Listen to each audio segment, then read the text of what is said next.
पेट चौराहा पर ससुर ने दामाद को मोजा सुहा सुहा के मारा। जैसा ही दामाद हुका गया ससुर लुका गया। दामाद ने गुस्से में बोला उठवाई ले हम ससुरा के दिन में थाना बाटे हमरे जमीन में। हाय बताई पहले ई ससुर हो कि असुर हो जी? हाय ई ससुर अरे अरे बता बाबू धन्यवाद बहुत बहुत धन्यवाद बहुत बहुत आभारी बानी की रहुआ यहाँ पधारे। ठीक बा अब बढ़िया हमार को दियो हो जा बैठा पड़ो चाचा ठीक बा बताई ई बताई कि चप्पल गोल खोल के आराम से बैठो। अच्छा ठीक बा रहुआ जो काम हुए होई चप्पल गोल खोल के आराम से बढ़िया। ऐसे बैठे ठेठ अंदाज में आवा। अब बताई कि हां बताई ई ससुर बा कि असुर बा? ये असुर बा। असुर बा बताई। हां ससुर के दामाद के इज्जत करे कि ना करे के चाहिए कि ना करे के चाहिए बताई रहुआ? हां करे के चाहिए कि ना करे के? क्या करे चाहिए? ससुर के दामाद के इज्जत करे के चाहिए करे के चाहिए। हाँ अब बताई ई ससुर दामाद के इज्जत करते नहीं खे। हाँ का हो गइल बा? अब का हो गइल बा हम दामाद रहती नु तो ऐसे ससुर के फाड़ देले लाद रह। अच्छा हां काहे खिसियाल बड़ा काहे खिसियाल बानी मर्द के हमर दादा एगो कहावत कहत रहन कि बुर्बक के 2 रुपया दे देबा की बुद्धि मत दो। ए मर्दे अब हमरा ई ना समझ में आता कि बुर्बक के 2 रुपया दे रहा है बुर्बक के पेट ना मर्दे। बुर्बक के 2 रुपया दाम तो ओकर पेट भरी बताई। तो तू लिख तो जमीन नहीं लिख दो ओकरा नाम पर। अच्छा बुर्बक से याद आल कि तहार जेपी का हाल? अच्छा हमार तो हाल ठीक बा। हां लेकिन एगो का करबे एगो गाधा हमरा खेतवा में चढ़ गरल गाधा से याद आल तहार का हाल बा। ए समाज में देखी समाज में गधा के कोनो इज्जत नहीं है। जौना समाज में गधा के प्रतिष्ठा नहीं है वो समाज में हम रहे ना चाहतन। अच्छा समाज में गधा के प्रतिष्ठा होए के चाहे। तो तारे के हम फूल माला पहनावल जाओ गाधा बार तो मतलब हम गधा बनी तो तू ही नहीं कहता रे गाधा के समाज में इज्जत तो नहीं है। मतलब गधा के थोड़ा सा इज्जत होए के चाहे।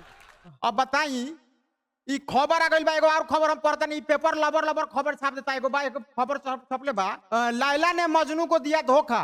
लैला का कहीं और हो गया बियाह तो मजनू को लग गया सादम। मजनू ने हेडफोन में फांसी लगाई।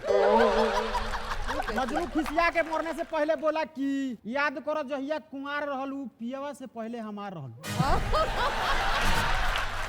अब बताई पेपर में अच्छा खैर छोड़ी देखिए पर विदेशों के खबर छपेला तो एगो पाकिस्तान बा। हाँ अब पाकिस्तान बा तो ई का करता कि 2 दिन के छोकरा अपने आप के पाकिस्तान ना अपने आप के जापान समझता। एगो कहावत बा कि भारत के 2 गो बेटा। हाँ। एगो बांग्लादेश एगो पाकिस्तान मतलब एगो दोगला एगो शैतान। केरा खा लो। बहुत बहुत धन्यवाद केरा खातिर। एनर्जी बढ़ा के बाहर तो नहीं हमरा बहुत खा इंटरेस्ट केला खा के अपन एनर्जी बढ़ावा बढ़ावा पूरा। ई केरा प्रसादी के सामान हमरा बा। हां ई हम अगर ई हमरा इंटरेस्ट बा बहुत केरा में आने खान तो पड़ जाम फेरा में। तो एकरा काम ध लेती बाद में हम खा लेम ना खाएगा पड़ी अभी खोल के। अच्छा खिलाओ करा के डायलॉग में बोल ले खा लेता हां हमरा खा ला। हां वाह देखिए आनंद ही आनंद। भैया के केरा में बहुत सवाल।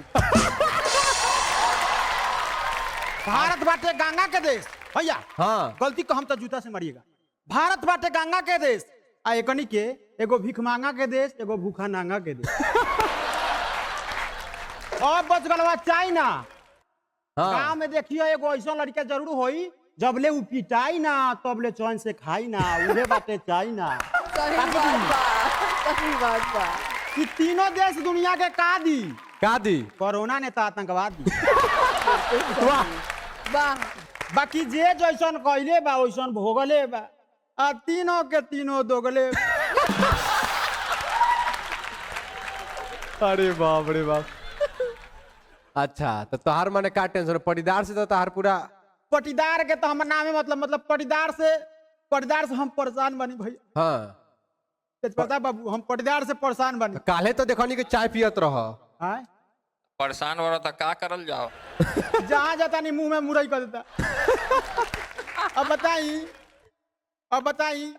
ई कहता नहीं कि पटीदार के संगे चाय पियत रह चाय ना ओकर हम खून पियत रही कल हम। हाँ काहे पटीदार देखी भगवान धन देश नु तो भगवान केहू के इतना धन मत दे कि बोले ईट के खाए बैठ के आ बुराई करे पीछे पीट के।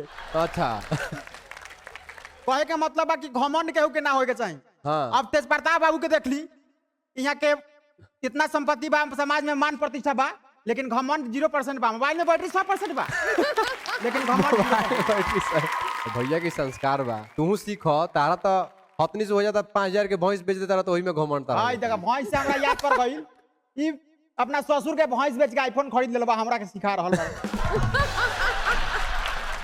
खबर हम भी ने पढ़त नहीं है, चाइना के बारे में रहल, चाइनीज सामान के बारे में। हाँ एगो खबरों चाइनीज हो गइल बा। हाँ तो कहे का मतलब ई बा कि जो रात के लिए आइब कीन के, भैया जो रात के लिए आइब कीन के आ खराब हो जाए दिन के, तो जनियो की माल बा चीन के। क्या बात है, एकदम अब सही। इससे ज्यादा हम कुछ ना कहम।